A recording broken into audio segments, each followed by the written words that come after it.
All right, what up? What up? So you can hear me, right? Yeah. All right, cool. So after a long layoff, actually it hasn't been too long, but the month of February was a little hectic for us. So a little downtime after the Super Bowl, but we're about to get back into full swing with everything. This is our first time trying we're using a new platform, StreamYard. So this is going live across our personal pages on Facebook, our Roommate When Away page on Facebook, on a Roommate When Away page on YouTube, and our Instagram page. So, hey, welcome everybody, and good to be back, man. We haven't had this face to face in a little minute. Yeah, man, it's been a minute. Yeah, Middle of February, had to go on vacation for a little bit and then came back and it wasn't too much going on in the sports world. So, you know, yeah, gotta wait for the schedules to line up and, some stuff to pop off, which it has today. There's a lot going on yeah. today, bro. This Fight this last weekend night. in general. Yep, Oh yeah, it's been a yep, decent weekend with free agency starting tomorrow. yep. Um, yeah, yeah. Definitely got It's a few things to it's talk about. oh for sure, man. So I guess our main topics that we like to touch on is we seem to always gravitate towards football. So today I know we're going to touch on the Bears offseason moves so far. Um, Got to touch on last night's fights. Actually, just before we went live, I saw the video you tagged me in with Izzy with last night's fight with Pereira. So Yeah, we'll we'll touch on that. he was Um, he was just as shocked as you were. so it wasn't even about me being shocked. We're touch on it, but I wasn't shocked. I was irritated. I was a fan, so I admit Hmm. that because I wanted to see that Pereira Jones fight, but we'll get into it. But I mean, yeah, I know where you were going with that. And then also you sent me a text. Dana White and TKO starting their own boxing promotion. That's So gonna be heavy. yeah, man, It's gonna be heavy. that's gonna be a lot. If they can mirror that how UFC does everything, it's gonna change boxing in the best way possible too, man. So looking forward to that too. So what you got, man? I'll leave the ball in your court. What do you want to start off with today? Let's start off with last night. We can kick Okay. it off with last night, and then we can go into we can get into the stuff that's kind of hitting the news feed right now with the NFL, and then we could I guess preview a little bit of tomorrow, what tomorrow starts, and then we can go from there. But the fight, Let me. I want to know what you. I mean, we talked about it briefly, but I want you to kind of speak on what you thought about last night with the fight. uh, so super close fight. I think I had said to you, I was like, man, that's one of those like very rare fights where, I wasn't gonna be mad at any outcome. You know, a win for Pereira, a win for Ankalaev, I think that's how you pronounce his name. Yeah, A the win for Ankalaev. him, Yep. or if they would have found a way to make it a draw. Like Yeah. any of those three outcomes, like I was like, all right, hey, I can see it. You know, Yep. um, I think the first and the fourth definitely went to Ankalaev. I think the second and the fifth definitely went to Pereira. And then, kind of like what DC said on the broadcast, he said right after the fight, he said, it's gonna come down to that third round. How did everybody see that third round? And I just felt like Pereira was too much on his heels the whole fight, you know, and you know, his opponent was he was the man that was advancing for the majority of the fight. I think they even put the graphic up at the bottom of the screen at one point, uh, showing like the huge disparity between, the time that he spent advancing versus the time that Pereira spent advancing. So, I see where you coming from. You were like, I think your kind of viewpoint was like, hey, if you're gonna knock off the champ, it better be decisive. Um, and for a toss up round like that, you would rather see the toss up round go to the champ. And I get that.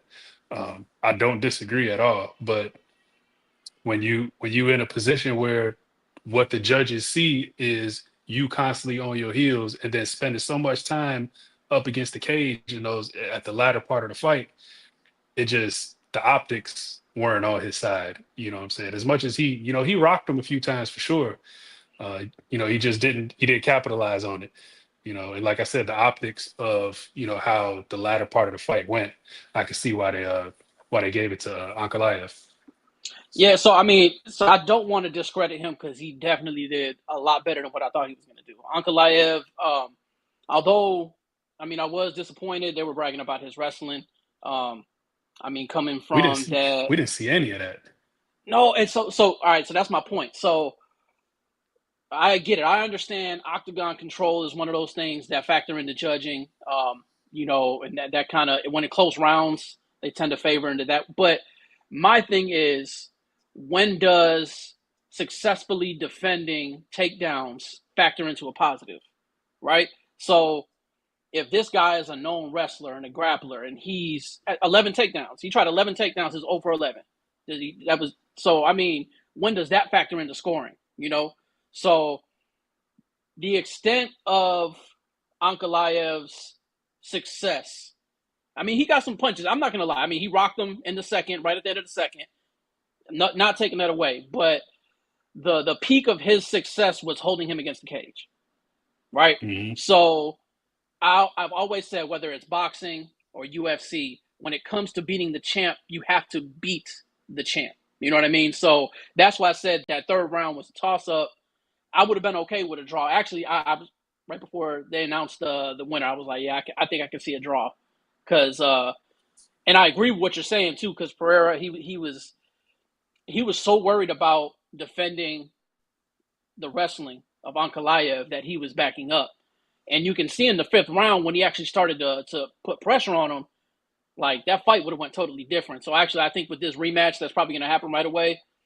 I think that that's going to be a whole different outcome, but I don't know if you saw my post that I put up last night. So I have a little conspiracy theory. And you know me, I'm not big on conspiracy theories, man, but it's no secret that, like, I appreciate and respect Dana White. I do not like Dana White. To me, he's very, he manipulates people, he manipulates situations. Um, it's funny because he shaded boxing his whole career, and now he started his own promotion. But but anyways, like, so he's been anti Pereira, John Jones since that has come up, especially since Aspinall has been the heavy hitter name, right? So he's been anti Pereira Jones. And it's all, he's always rah rah Aspinall Jones. So what does he do now? He picks a guy for Pereira. I mean, I'm not saying he's Jones, but Ankalaev is a grappler, just like Jones, a wrestler, so it's like, and he said before that Pereira wouldn't stand a chance because John Jones would dominate him in wrestling. So what happens now? Now he puts him against a wrestler to kind of like, see, I told you this is what would happen to John Jones, and then it's a close fight, and coincidentally, now he's in a whole other feud with Ankalaev that removes his name from the John Jones fight. So to me, it was very tactical how all these pieces moved in that whole situation right there. And it kind of makes me mad because when Neil was on, if Neil, if you're watching this at all, man, just you remember we were talking about this. Like, I think that 20 years down the road, that Pereira Jones fight is going to be something that we wish we would have saw. Yeah, but does the noise and the the chatter for Jones Aspinall, does that get louder now? Because like you said, they're gonna have a rematch. Pereira and Ankalaev are gonna rematch, so that pushes a potential fight with John further down the line, and John ain't got that much time left. I know. So I if think you he's got if one, two you fights want, max. yeah, if you wanted that fight to happen, you almost needed Pereira to win last night. Yeah, If Pereira wins last night, then him and John Jones is kind of the obvious next step. But that's my bias. since he takes the L, Yep. and they and odds are they're going to rematch now. Now is we're at a point where now we're like, are we ever going to see it? You know, Yeah. so Hey, it's either. go ahead. Go ahead. No, I was just gonna say it's either Jones Aspinall or it's Jones That's riding it. off into the sunset. Yeah. That's the way Hey, now I mean, just me. I agree, and that's why I said I was biased. My decision, I wanted to see Pereira win for that reason, so he can go against Jones. But it is what it is, man. It's now it seems like that's not even a possibility anymore. But one of the features we got on StreamYard now, I don't know if you all been seeing. We can add comments up here. We can reply to comments. So Neat, I saw you've been talking. This is something we definitely want to talk about. This tank fight. Hey, so let's bookmark that. Matter of fact, we can transition over to that if you want to, Yeah, because I pretty yeah. I much said mean, it mostly is. what I Yeah, it's wanted not to. really too much. Last night, it is what it is. I think we both kind of see what's coming down the pipe next. You know, Yep. and at some point we'll hop back on here, either in studio or here on live, and we'll be talking about previewing, Pereira Ankalaev too. But Yep. until then, I think that's about it, bro. But, Yeah, it is what it is. That's its own thing going on now. So there's no more Jones in that conversation. So um the Tank Roach match. So you didn't see it live, right? Because I remember I was talking to you about it. nah, so I had to work the next day, so I was trying to hold on. I was trying to hold on, but I ended up falling asleep. I think the fight right before. Okay. So, Yeah, but but did you saw everything that happened? You saw yeah, I everything watched. I wasn't the watched. fight. Yeah. I watched it in clip form the next day, and then I went back to find the day right after that. I watched it. So, So what do you think? I saw your post, but I just want you to speak on what you thought about the no call for Tank taking the knee. I mean, technically, should it have been ruled a knockdown? I think we all could say yes, but I could see why it wasn't. Yeah. From Steve Willis' vantage point, he doesn't see glove touch face. He just sees a punch thrown. Probably from his vantage point, he doesn't see anything land, and there's a delay, and then you see Tank take a knee. The only thing that I'm more upset about his corner being allowed to towel them off more than I am the knockdown Yeah. being called. Because if you really want to get technical when it comes to that, that should have been where he was disqualified, for having your corner, work on you mid round. Um, but yeah, I mean, like I said, I could see both ways. I'm trying not to. There's two topics in a row where I'm kind of straddling the fence, but um, I could see why he didn't rule it a knockdown. So Yeah. I don't know. Yeah. And I go ahead, bro. No. I was just gonna say. So I see a lot of people saying Tank should have lost because they should have counted that as a knockdown. Well, I agree with you, man. I feel like I get it. I get both sides.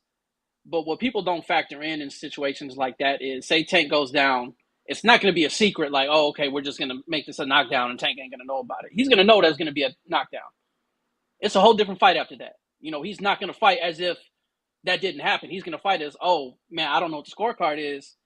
So it could have been a different fight. So I don't like when people say, oh, man, it should have been a knockdown. Roach should have won.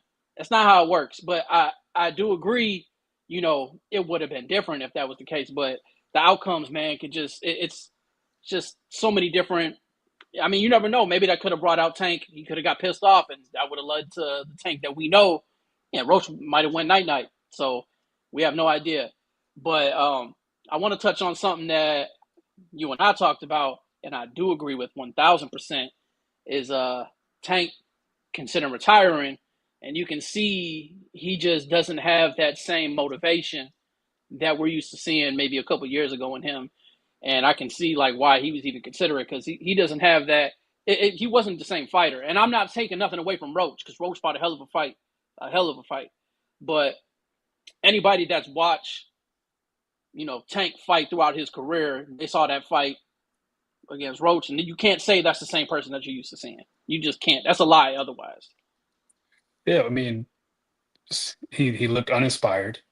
There was there, there yep. was no there was no fire, No. from him whatsoever. And this has kind of been um, kind of like a theme his last few fights.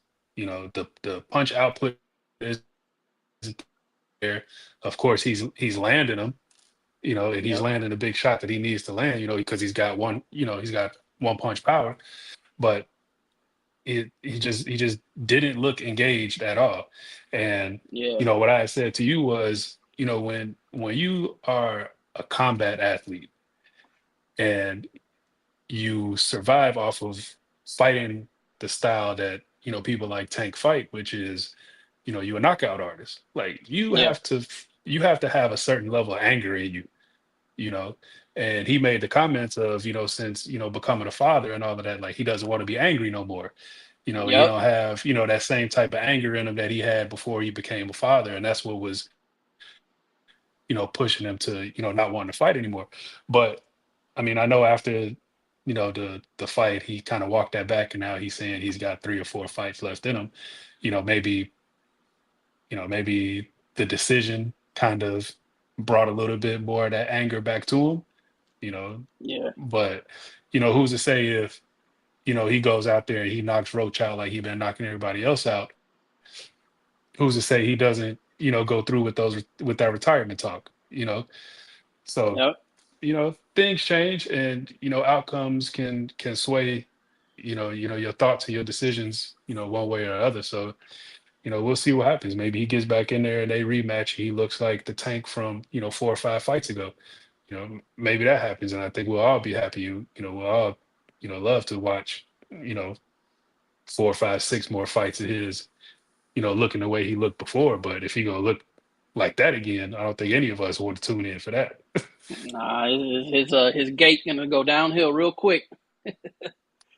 Uh, Staying on boxing, you know, might as well talk about TKO, Dana White, and what's the I'm sorry, what's the other guy that I always forget his name that took over. What's Turkey Al Sheik? Yeah, yeah, yeah, yep, yep. So, Hmm. um, what do you think about that? I mean, so we needed somebody to enter into the chat with enough money to put down and make these guys fight who they supposed to be fighting. Yeah, Because that's the kind of the knock on boxing for the longest, since I really became a super fan of the sport, is we don't see the best fighters fighting each other when they should be fighting each other. It's always uh 5, 7, 8, damn near a decade after we wanted to see it. you yep, know and hopefully this is just somebody with deep enough pockets that's going to be able to come in there and say, hey, I'm offering you this. I know damn well you can't turn it down.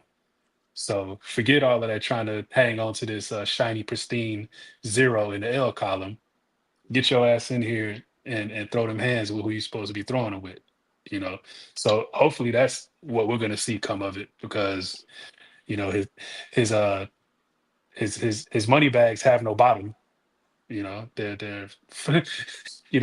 they go forever. So we'll see what yeah, happens. I'm excited about it. I think it's going to be big for the sport for sure. yeah. I do. This is just my opinion. But based off of UFC success and how it was when Dana White and oh man, what the guys, what is it, the Fertitas took over. Um, Hmm. it was a slow burn. I mean, so it's gonna take a while to really see the promotion because I saw the interview and the way Dana was making it seem is they have their eyes on some young talent, and so it's gonna take a while for this young talent to kind of build themselves up, build a name for themselves. But I think early on it's just gonna be like good fights. I think it's just going to be like if you're a fan of boxing, you're not going to see those big names. I don't think they plan on signing any big names right now. I think they plan on building their own roster and kind of building like their own future. Hmm. So it's not going to be like day one they have their pay per view and you're going to be like, man, this is boxing's changed forever. Like it's going to be a while. I think it's going to be something that we'll see maybe like 5, 6, 7 years down the road. Whoever they have, because if you remember with UFC, I mean, it really hit that next level when the Ultimate Fighter started. When the Ultimate Fighter started, that's when they started like getting their homegrown talent. They were building these guys. They were putting them out to the public. You know, and it's kind of like a feeder program. We already knew who these guys were coming in, and now they're on the main card. They already have a fan base, and I mean, look how many UFC fighters have come from there. I mean, you got Rashad Evans. Neil was from there. It's so many people that have come from Ultimate Fighter that it's I can see them doing that in boxing. So I'm kind of I'm like I said, man, I'm looking forward to it. If it's anything like how UFC is, I mean, I'm all in for sure. Look how quickly Canelo changed his tune on fighting Bud. When Turkey stepped in. There Yep. was no incentive for Canelo to even entertain that fight. And Yep. he down talked Bud moving up so much. And now he steps in and he offers you life changing money. I mean, he's already getting life changing money, but he offered him an amount of money that he couldn't refuse, and now all of a sudden he's in, and now he's talking about Bud in a fashion that he wasn't talking about him before. Now he's trying to sell it as, oh no, this is a good fight. Before you said it wasn't a good fight. Now it's a good Yeah. fight because because of the amount of money that was dropped at your feet. You know, Yep. so that I mean that's what it's going to be. It's going to be him changing a lot of fighters' minds on who they want to fight based off of the bag. And Yeah. you can hate Yep. it or you can love it, but it is what it is. Don't be Yeah. mad at how it's getting done. Just be mad, just be happy that it's getting done. Because now I don't think we're gonna be complaining at the rate that we were complaining before about fighter A not fighting fighter B. Those fights are gonna be made now. So Yeah. and I'm thrilled to see it happen. Yeah. And it seems like the biggest thing it's always just comes down to money because with boxing, you got different promotions. It's just always conflicting sides as to who gets what percentage of the gate. And some people's egos is in the way, and they feel like they should get more than what they really deserve. So they'll we get all the. You know what, man? Boxing has more send offs than any other sport in history. How many times have you seen it's official, signed, bam, so and so's fighting so and so? 2 days later, oh yeah, no, they're not doing it. Well, how was it official? It wasn't. He's like, Yeah, I feel lied to. I'm just and completely not just even playing with our from emotions. like fake accounts either. Like it's coming from official ESPN, official accounts yeah, that are saying, "Hey, news alert, such and such fight, such and such," and then 30 minutes later, hour later, like, yeah, that fell through. yeah, no, You they're fighting this dude who's undefeated, but know, you never heard man. of him before. But just Before trust we us. before we get off boxing, I think me and you had kind of talked about it, in text.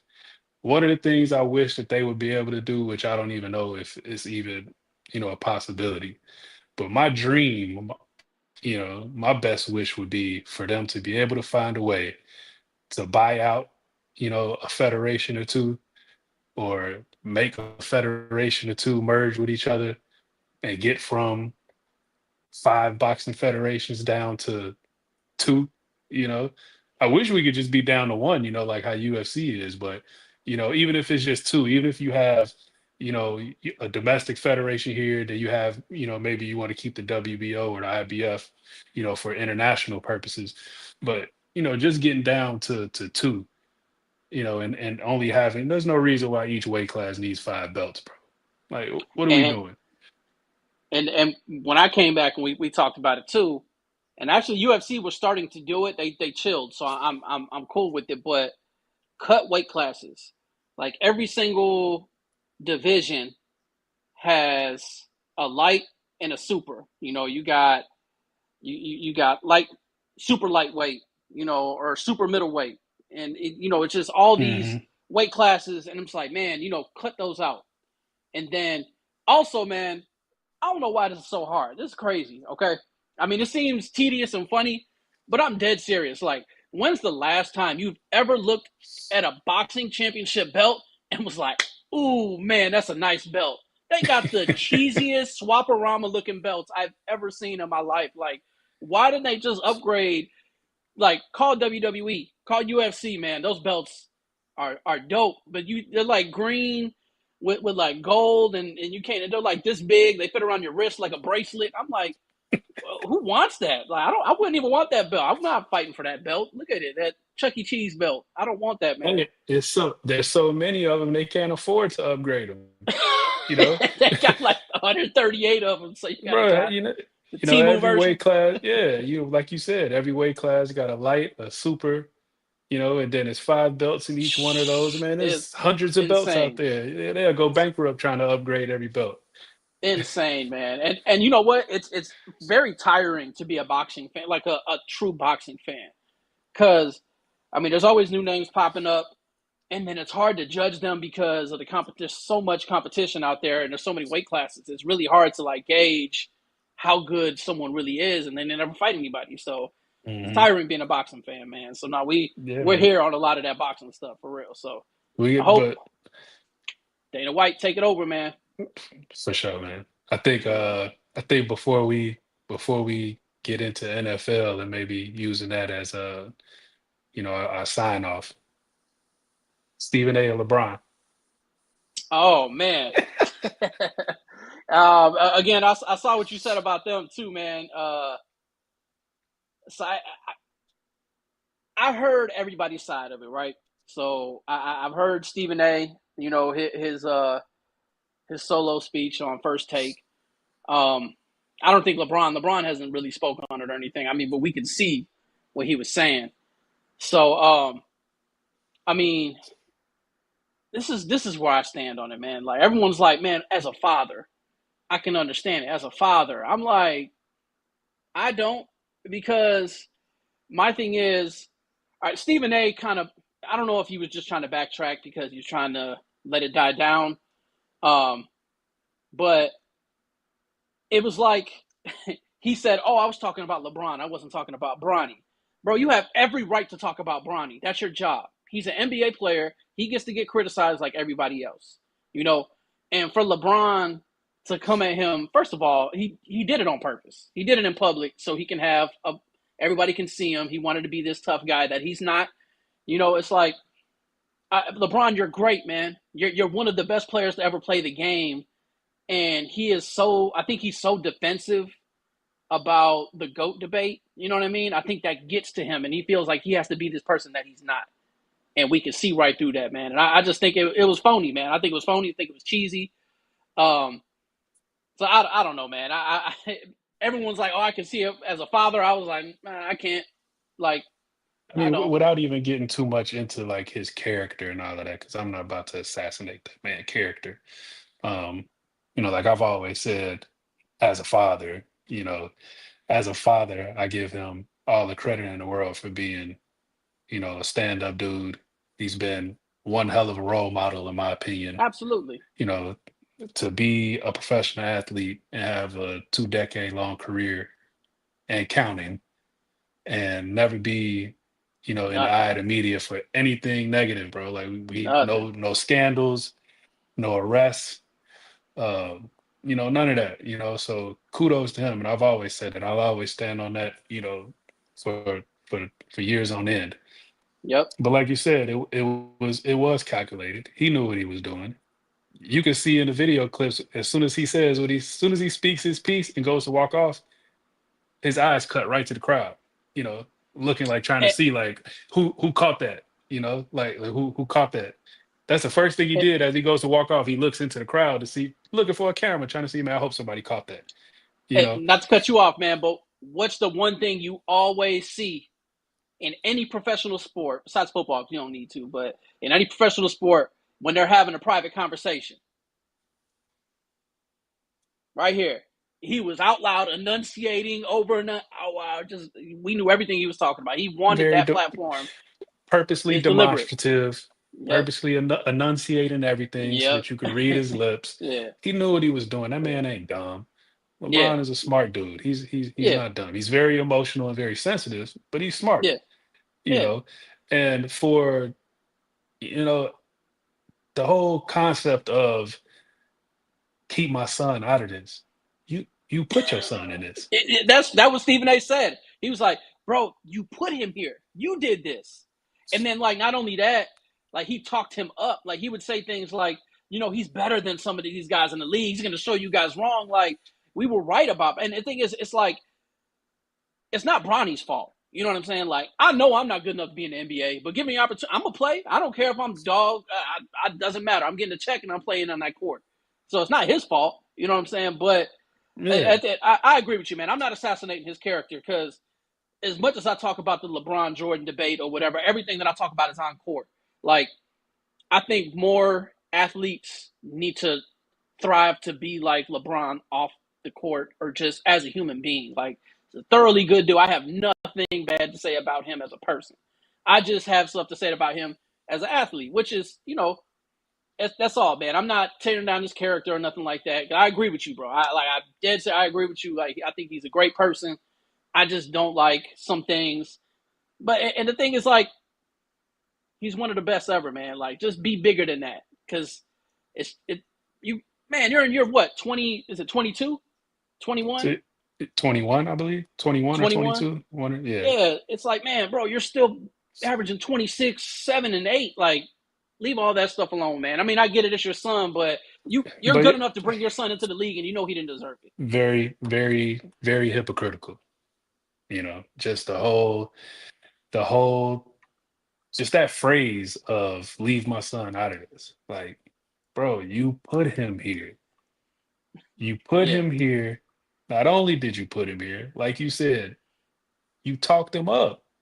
yeah, You talked him up, yep, So, and nobody was asking you to get on there, or to get in front of a camera or to get on social media and say anything negative, like, oh, pump the brakes on Bronny, give him neat. give him time, blah blah blah. We didn't ask you to do that, but we definitely didn't ask you to get on there and say he's better than half the NBA before he played a single damn game at USC, and then he goes to USC and his numbers look like that, and then his numbers look like that, and he still gets drafted. Like, that's the thing, bro. Like, so now everybody sees the play. Everybody sees that you said, um, if you want me, draft Bronny. Wherever Bronny goes, that's where I go. You held the Lakers hostage. Like, everybody can see that stuff, that type of stuff, man. So, Yep, nobody, no, I've never heard anybody in media. I've heard plenty of people on the streets down talk Bronny and call him trash and all that. Um, you know, Shorty hoop me up right now, so I can never call him trash. But to he NBA doesn't belong. standards. Yeah, he doesn't belong there. Yeah, If Bronny wasn't LeBron James Jr., he'd still be in school. And I'd even go so far as to say, if he he wasn't wouldn't even been LeBron at that James high school. Jr., he wouldn't been there. He wouldn't be at a D1. He wouldn't be at none of that. There's JUCO and D3 players that would give him fits, you know, and to know that, and then to know that he's on an NBA roster, bro, a two-way contract, that man be at the end of the bench, like, come on, man. So Yep, I've never heard, I've never heard Stephen A. say anything disrespectful about Bronny's character. He ain't ever yep. attacked him, you know, call him ugly, call him personally trash, none of that. He just said what everybody else has been saying, which is he doesn't belong there. And he got a free ride there based off of who his father is. That's it. So what part of that makes you say leave my son out of this? It's all And that's factual, bro. Nobody's making up nothing, nobody's making up anything and making up bullshit to tear him down. Like, this is what the world sees. yeah, yeah. Hey, Neek, man, I just want to say a shout out, man. I don't know if you all been looking at the comments that been coming by from Neek. For Neek sure. trying to get involved. Hey, um, like I said, we're using a new platform to do this live stream. This is our first time, so once I figure out how to pull people in or whatever, man, we could definitely start pulling people in because I would love to have you on. As much as I appreciate you being on here, there's nobody I disagree with more on Facebook than Neek. Man, I don't know if I have more back and forth with anybody on Facebook than Neek. So, no, I I mean, appreciate you we though, man. me and 9 times out of 10, me and Neek we always like this on sports convos until he start talking about the Bears, and then I got to start ignoring Yep, him. yep. Oh Then man, then I then I let him talk to himself in my comments. or just direct them to Manny. Him and Manny going back and forth to some of the funny. Oh, Oh I love yeah, seeing that. It's like I know Shaq and somebody will come. Charles. Yeah, I know somebody eventually come to entertain his foolishness because that's Yeah. all it be. He don't even Well, really hey, be coming with no facts. He just wanna talk crap about the Bears because it's the cool thing to do, you know?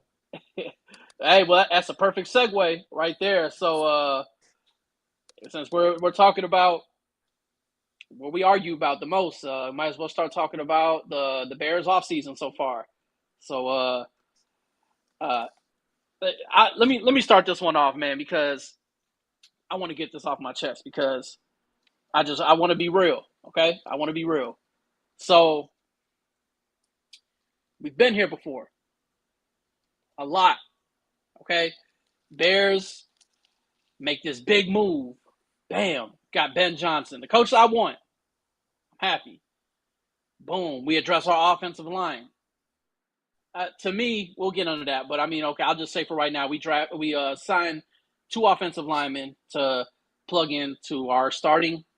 Maybe both. I know one. I know Tooney will, but I don't know about uh, Both. Jack. Both of them. Eh, we'll talk about that in a second. But I'm just saying, I'm going to get there. So I'm tired of being the Bears fan that's like, man, we're doing everything we need to in the off season. We're going to be dope next year. I'm not doing it. I'm not saying we're going to be bad, but I'm not getting my hopes up. I'm not because it's like a bad breakup, man. I'm protecting my heart. You know what I'm saying? Like I can't do it. I'm not going to sit here and I'm not going to get overly hyped for moves we made on paper. Uh, I I like the moves we made.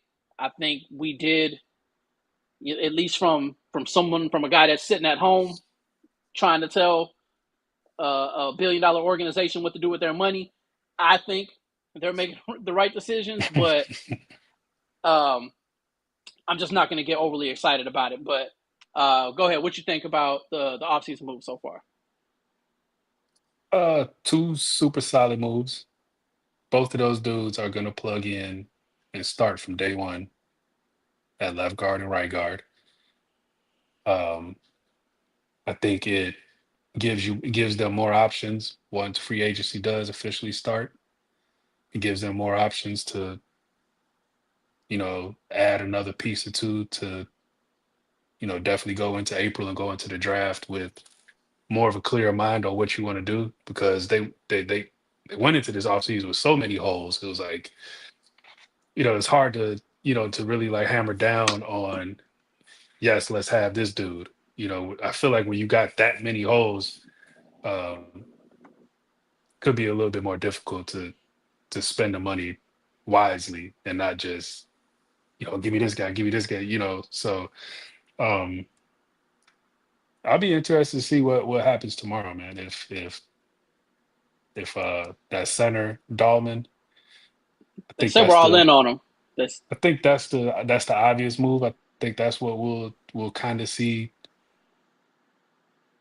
uh be the first move, first domino in free agency. And if that's the case, then hey, you pretty much if you're comfortable with Braxton Jones and his recovery so far from that, what he broke his ankle, leg, he broke something at the end of the year. Um, even without it, but if it's a no. I'm just saying, if you're comfortable, with his recovery up to this point, you might feel like that's your starting lineup. That's your starting five. Is Braxton Jones at left tackle, Joe Tooney, Dahlman, Jonah Jackson, and then Darnell Wright, and that's what you rolling out there week one. Would I I, like to see them go draft ass kicking left tackle to play there for a decade plus with Caleb for sure. But I'm not the offensive line coach. I'm not Poles. I'm not Ben Johnson. I don't know how. When they look at the tape of Braxton Jones, what do they see? Maybe they say he could be better with an All Pro guard next to him helping him out. They might say that. You know. Um, and I guess we'll see. I'm just kind of excited to see what happens tomorrow. Not even just with the Bears, with everybody, because Yeah, yeah, today, yeah. It's a today, lot. the NFL been cracking today. With you, you got trades going on, people re-sign, people release, people getting released and then signed by another team 3 hours Yep. later. So, everybody is kind of, maneuvering their pieces, to, so that when, everything officially opens tomorrow on the tampering period, they ready to go. But I mean, Yeah. we'll see, bro. Yeah. I wanted to touch on Jackson real quick. What I like to do when we trade for somebody, right? Especially, I mean, let's be real. When it comes to linemen, the average NFL fan, you're aware of the top tier linemen.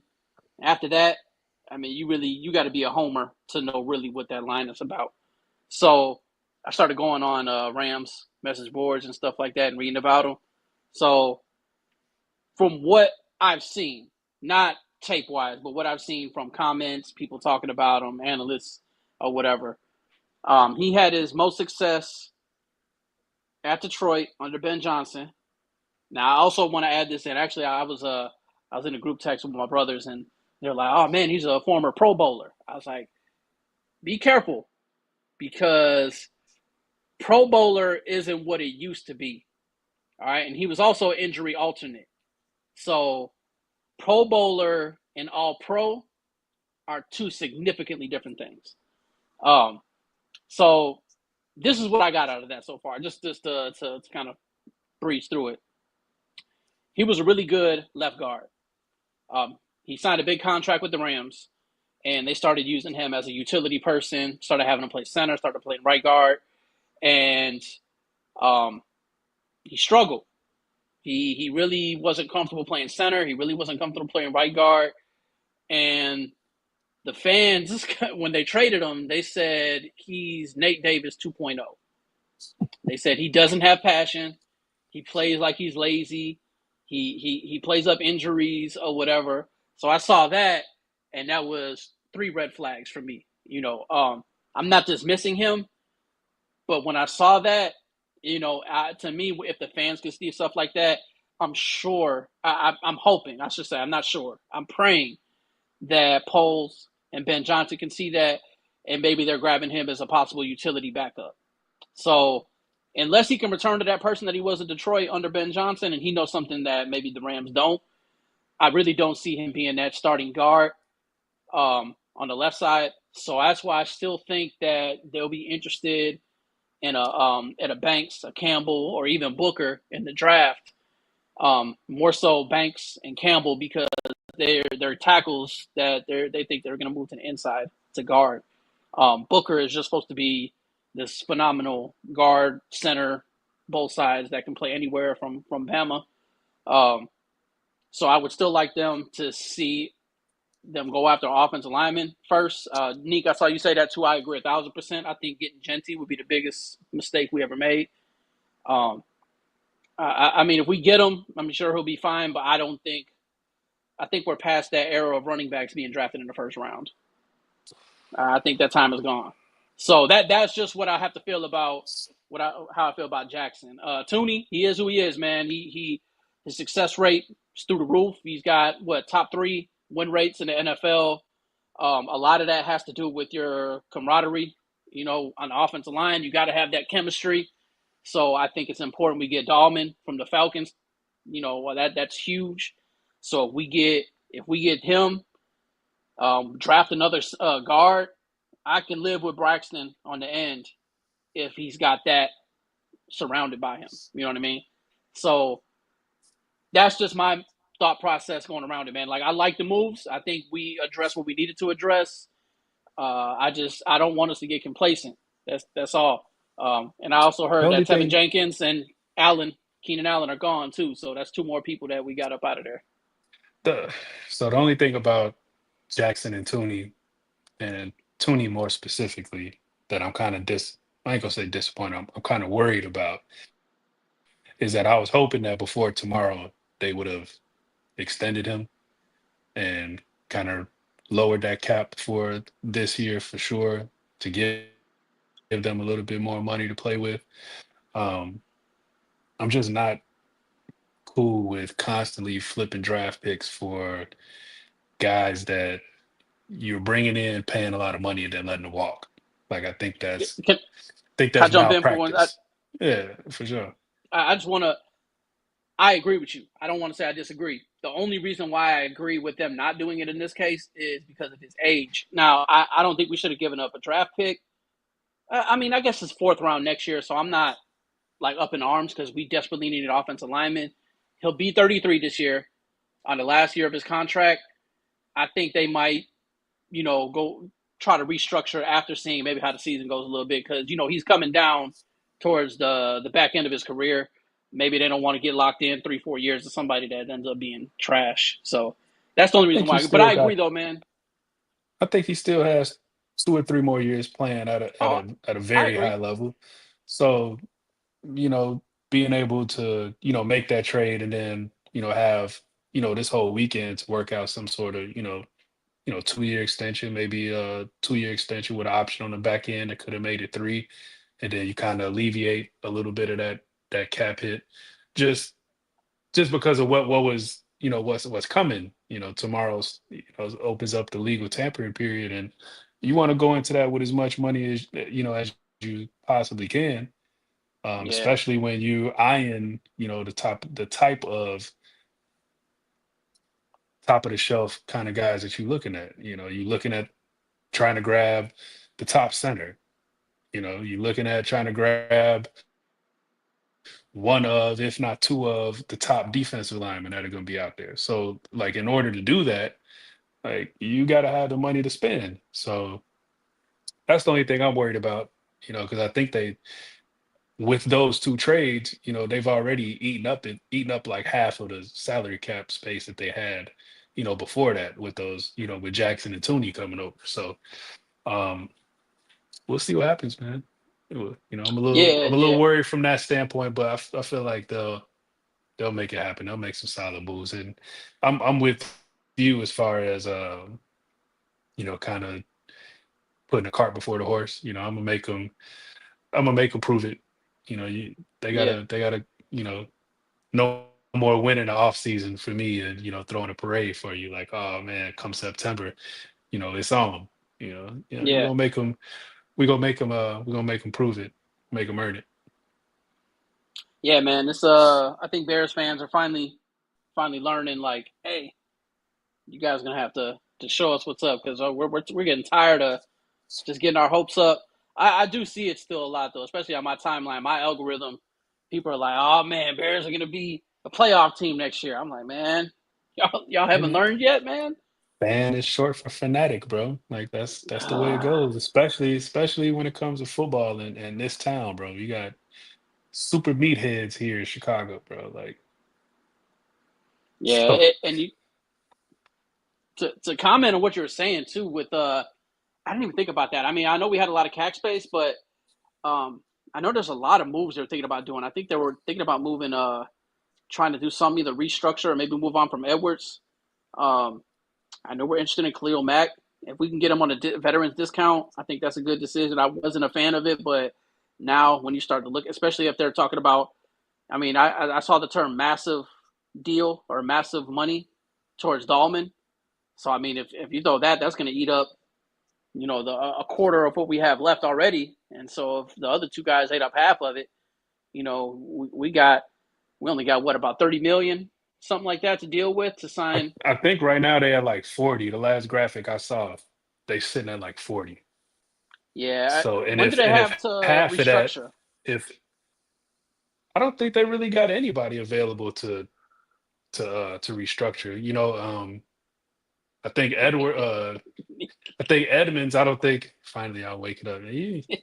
This ain't nothing new for me, bro. Like, anybody who's seen me talk or heard me, seen me type or heard me talk about the Bears, y'all know I don't go, put my leaner too far out over my skis. Y'all know this. But if they sitting at like 40, you talking about massive money for Dogman, and that's who they actually land. You talking about damn near half of that getting eaten up with one dude. So then if you sitting there looking at 20 to 25 left, Yeah. What else you did getting done with that? Like, there's no Josh Sweat coming for that. There's no Khalil Mack coming for that. There's no Milton Williams coming for that. Like, you're gonna have to restructure some dudes, but They got till and tonight, or and did you and you have and you probably have to extend Kyler Gordon too. So that's another one of your own dudes that you're gonna have to give money to. So, you know, I don't know, man. That's why I was hoping that that Joe Tooney would have got extended and they would have did something to kind of bring that number down this year.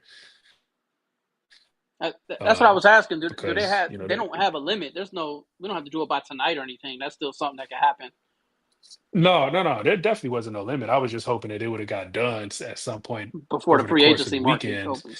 Yeah, so that you Yeah. go into Monday, kind of, knowing what you got to play with, basically. But we'll see, man. I'm down with Khalil Mack, man. Bring him home. Two Yeah, for man. like He still got two good for like output. 28, something like that. Two for I'll do 30 that. max, you know, And 14, we 15 a heard year. Jay Hill. What up, man? Appreciate the love, bro. Hey man, tell Pose to call me, bro. I'm Yeah. tired of I'm tired of going into the mill anyway. Tell him to call me. Tired of going into the mill. Oh man. Hey, so I feel you, man, and I guess we're gonna have to fall in line with the terminology and phrase that I hate. Let polls cook, right? I guess we're gonna have to do that. I'm gonna. I hate that term, man. Hey, let him do his thing. Let him I, let him I, cook, you, as the young kids say. man, I hate it. I'm I mean, turning you know into one of what? them Like dudes who say, as the young kids say, as the young kids say, as the young kids say, the nah. young whippersnappers say. I, I feel you though. Like I like the direction that we're going. It seems like, I mean, if anything, man, it seems like they're appeasing to the fans, almost like, damn, man, address the line. Um, so all right, so let me just throw this in there too before we go, man. Personally, this is what I would like the Bears to do uh, in the draft. Um, First round offensive lineman, ideally Campbell, Banks, um, whoever's available out of them two. One of them will still be available. Booker, I wouldn't mind him too, but there's a possibility he can fall to us to 39.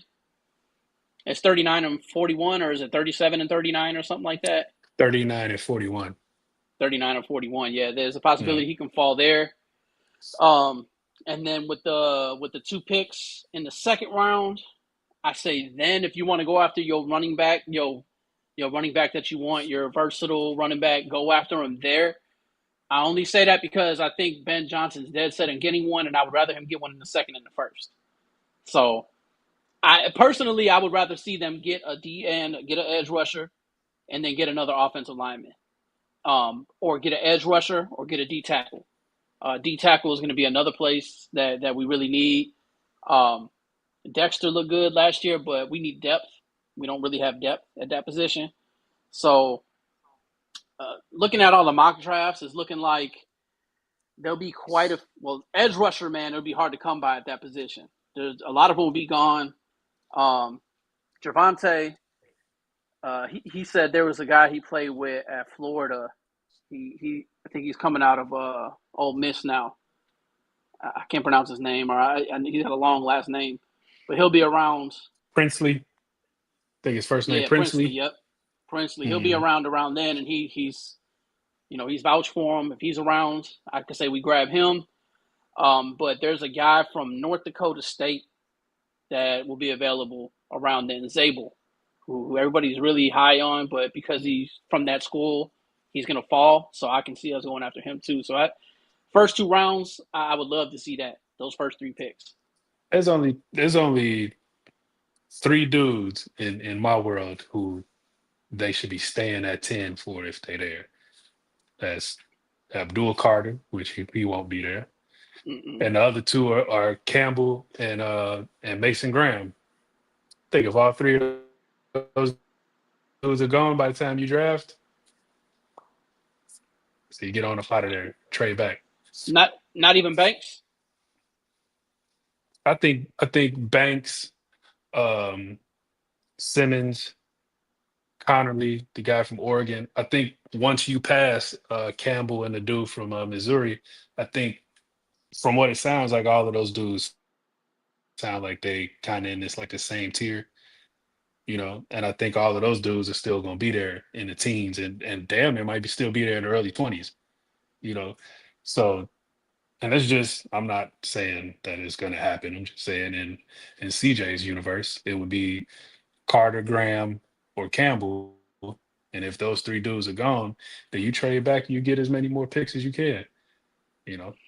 And Yeah, as much I as I would would rather love, for everybody out there that's pounding the table for Ashton Genty, I would rather them draft Tyler Warren before they even entertain a running back or Ashton Genty. So Colston Loveland. I'm biased, but Colston Loveland will be better than Tyler Warren in the NFL. I'm predicting it only because the reason why I come say on, it man, is that's I've like seen, that's like me sliding to the side right here and saying Xavier Restrepo going to be the best wide receiver and that come out of this draft class. but that's Come not that on, far of a man. stretch. Colston Loveland is a projected first round pick, so it's not like it's just like, but like I've seen Tyler Warren, man. Tyler Warren is not used like he wasn't used like Colston Loveland, but Oh, he was used like, I mean, he cool, he all right, he's okay. I mean, I wasn't just like blown away by him, man. Like he's good. He's a great tight end, but I feel like Colson Loveland was a more like versatile. He was able to play that slot. He was able to play wide out. He's a better blocker. That's the best thing about like that's the one thing people are taking away from tight ends now. Like even with Cole Kmet, I like Cole Kmet. He can't block. Tight ends need to be blockers. That's their first job is to be a blocker. Everybody wants a Gronkowski, but not they're no forgetting more. that Not no Gronkowski was a more. dog on the line. Not no more. It's 2025. You can impact the game as a tight end, with being a below average blocker. Travis Kelsey ain't never, you know, wasn't nobody Oh, he writing used to home be a about dog Travis on the. Kelsey to block. At once He he used turned to. into what he is, once he turned into what he is now and in his prime, there was no blocking going on for Travis Kelsey. You know what I'm I, saying? that's So only happened in the I last couple of think I years, think though. Colston Loveland, I think, is an athlete. Tyler Warren is a football player. I think that's the best way, kind of the most simplest way for me to kind of compare those two, I like Warren, without man. going playing Warren, the comp game.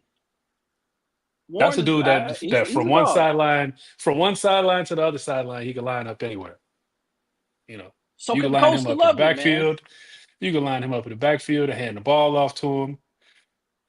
Age back, both of the tight end spots, slot out wide. Oh, Come on, man. I what's ain't about to today's turn date? this into Today, no I ain't about to turn this into no tight end debate with you and your Miami not Miami, your Michigan ass. I ain't got time for that. go blue, baby. No, hey. So I know what you're trying to what's do. today? March Today the 9th. ninth. But I Yeah. mean this though. I can definitely be a realist when it comes to Michigan, man. For like, I promise you, March 9th today. By the time it's mid October, we're gonna circle back to this conversation. All right. Who And if has a I'm better wrong, rookie season between Loveland and Warren? Who has the better rookie season? I think it depends on where they go. Lunch bet. I mean, what? So okay, if we do this though, what's gonna verify who's better? I mean, could we go by stats? Because I know you don't like numbers, man. I mean, if you going if we gonna do it, it's gonna have to be stats. That's the only way to say All who right. had the better year, If who had the Coach better production, who put up the better numbers. if Loveland gets drafted by a team, and honestly, that's another reason why I say that is because he's not projected to be the first tight end off the board. He's going to go to a better team. So he's going to go to like a Bills or a Chiefs or somebody like that, which I can really see the Chiefs getting him. Now that Kelsey's getting old, they can get a Loveland. Uh, like that's a no-brainer for me. I don't care where Tyler Warren goes. You got Mahomes throwing to you, and you're behind Kelsey. Automatic dub, free lunch. We're going to Fogo. That's where we're going. Free lunch, bro. But I said that. That was a We long way, putting we man. You putting know, a, we putting a cap we putting a cap on this bet. There is gonna be a if we go at lunch, man, it's half price. But no, yeah, no, I ain't gonna do that. I don't even like driving downtown like that.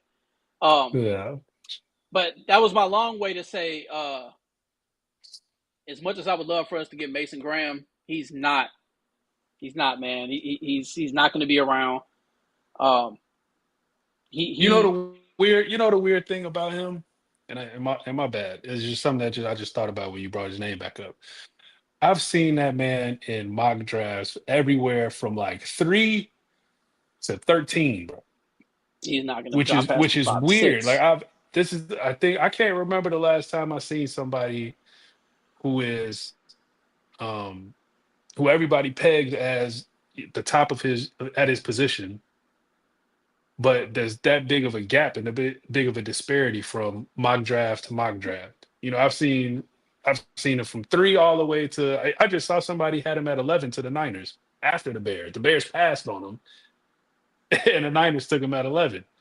That And I just think shows that a few days ago, I saw somebody else have him at like 13 or something like that. So I was like, what the hell is going on with this dude? that shows that people shouldn't really make mock drafts sometimes. Just all right. So I'm really going to remove my Michigan bias for this one, like for real, because I love Mason Graham, man. He's been a part of Michigan's success, and he's been like the centerpiece, like for real. Everybody wants to talk about the offense or whatever, but Mason Graham has been dominant since his sophomore year. And if you look at his dominant games and his best games, they're all against the best teams in the country. Like Bama, that's Mason Graham. We beat Bama last year because of Mason Graham. We beat Washington last year because of Mason Graham. Ohio State every year because of Mason Graham. He played with a chip on his shoulder against them. Like he's got that dog in him, and it's crazy because he don't look like it. If you look at him, he looks like Hmm. just like a roly poly kind of. He's not built, but he can. Man, that dude is a like I don't know what he's got. His technique is flawless. There's no way an NFL scout sees him past 6 or 7 and passes on him.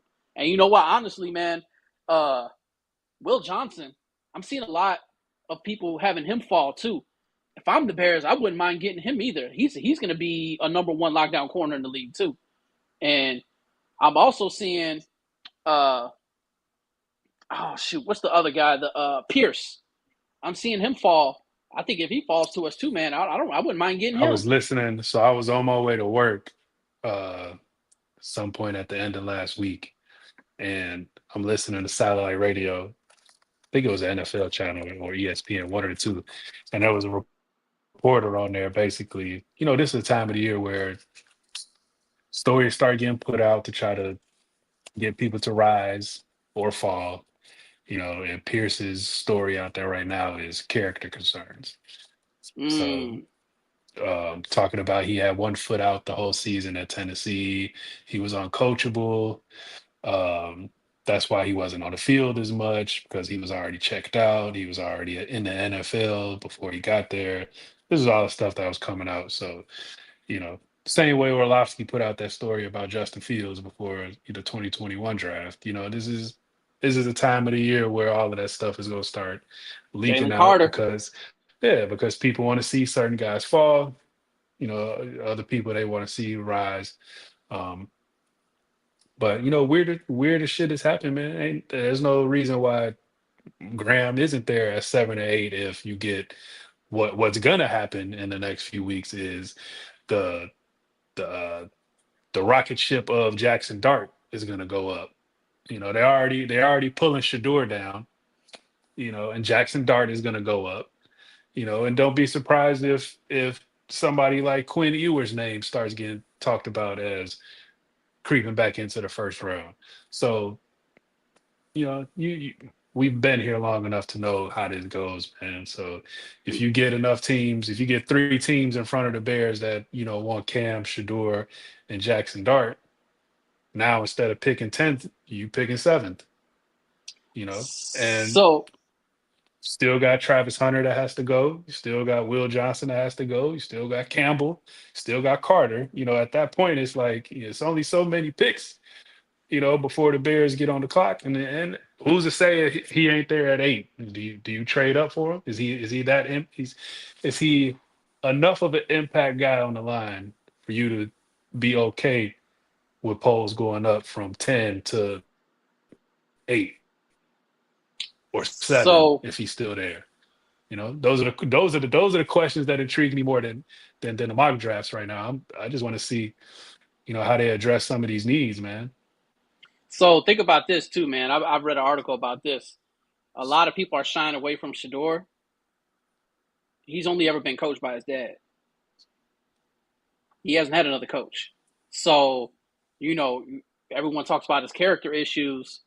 Like, I'm not. I don't like to like give into that a lot of times because, like I said, you get it like a Jalen Carter, Justin. A lot of time those guys end up being the best players. But there's a lot of truth to that because, I mean, you can have that attitude, but if your dad is your coach, that's a whole different ball game, and that's been his only coach. So, I could find a lot worse people to be my only coach than Deion Sanders. oh, You know, not for talent wise though. I'm not speaking on because absolutely. What I'm saying is that I mean you've been a coach before, so and I've been a coach, so a lot of times it's not even what you know; it's how you can relay that message.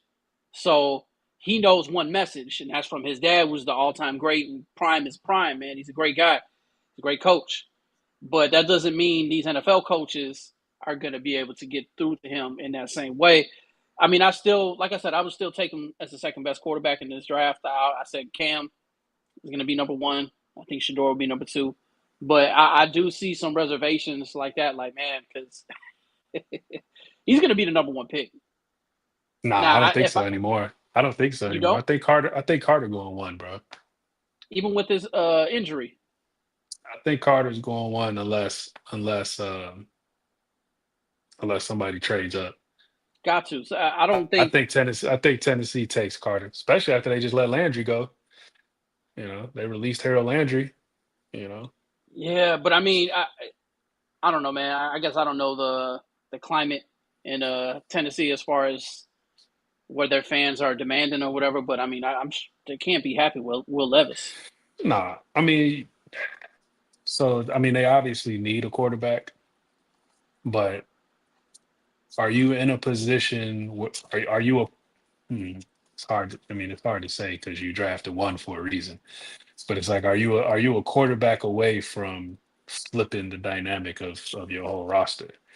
Technically, because how You many games know, did they lose because of Will Levis doing one or two dumb plays? You know what I'm saying? Like they're one or two dumb plays of being drafted behind us. yeah. You know what I'm But saying? you, So but you could the conversation that might be having they might be having could also be, do we take Carter? And if we're in this position again next year, well, now we do. What it's what the Bears did.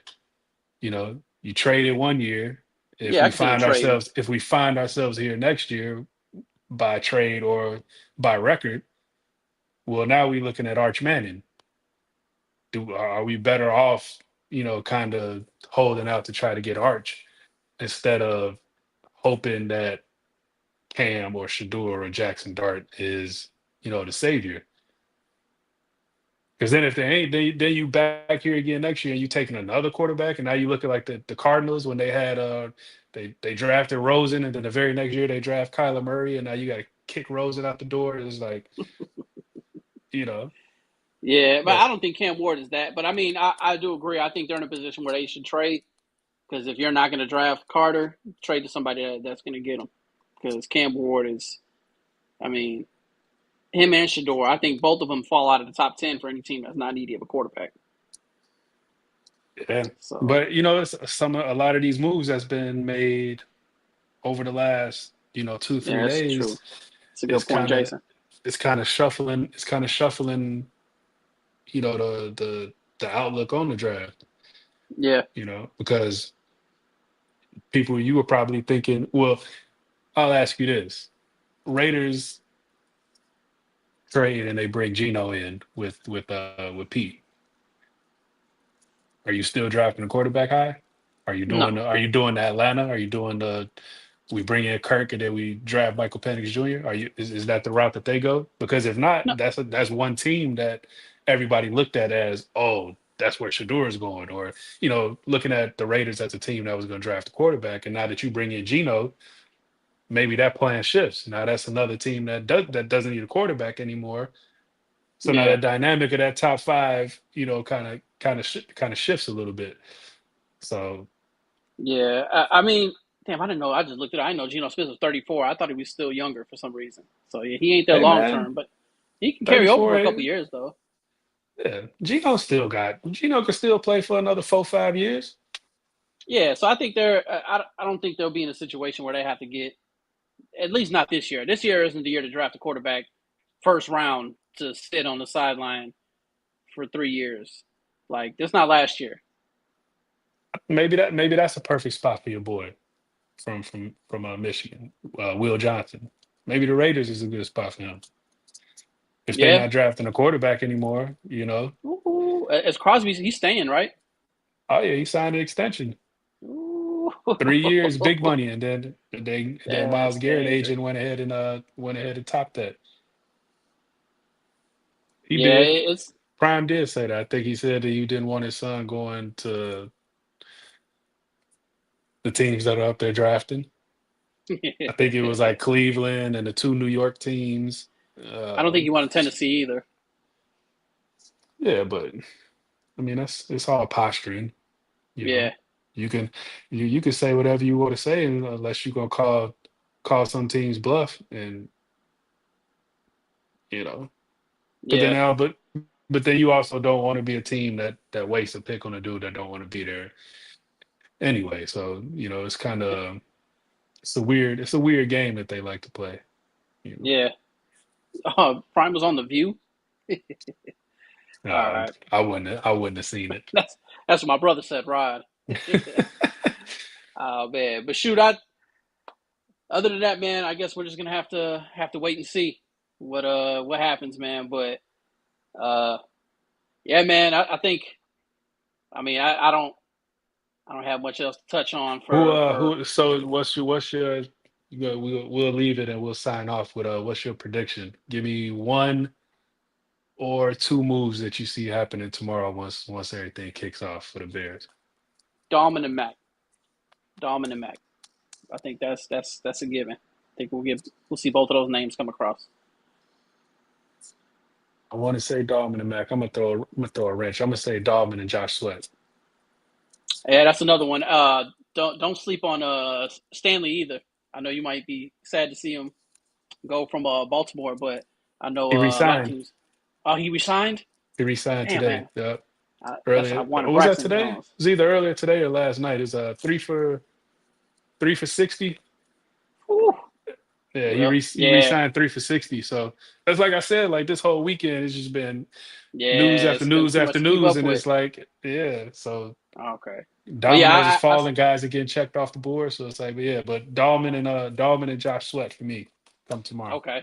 Josh Sweat is the second best. Actually, no, I'm sorry. He's the first. He's the number one edge rusher in free agency. Made So himself a that'll be a good one. lot of money in the Super In the Bowl. Super Bowl. Yep. Yep. Just Yeah, hopefully, Rod. We talked hopefully, about Dana White and boxing already, man. You came on too late. yes, Yeah, but sir, yeah, man. So it's been good, man. It feels good to be back. for sure, Good man. we're about to be back on it a lot more often. We're gonna have more episodes coming up soon. More live episodes. We got this new platform we're able to stream across all of our social media platforms. So much love, man. It's been good, CJ. Been good, man. For sure, Back man. in here, man. Appreciate you. Yes, sir. Yep, Catch you yep. next time, bro. All right, yes, sir. All right, everybody. Catch you later.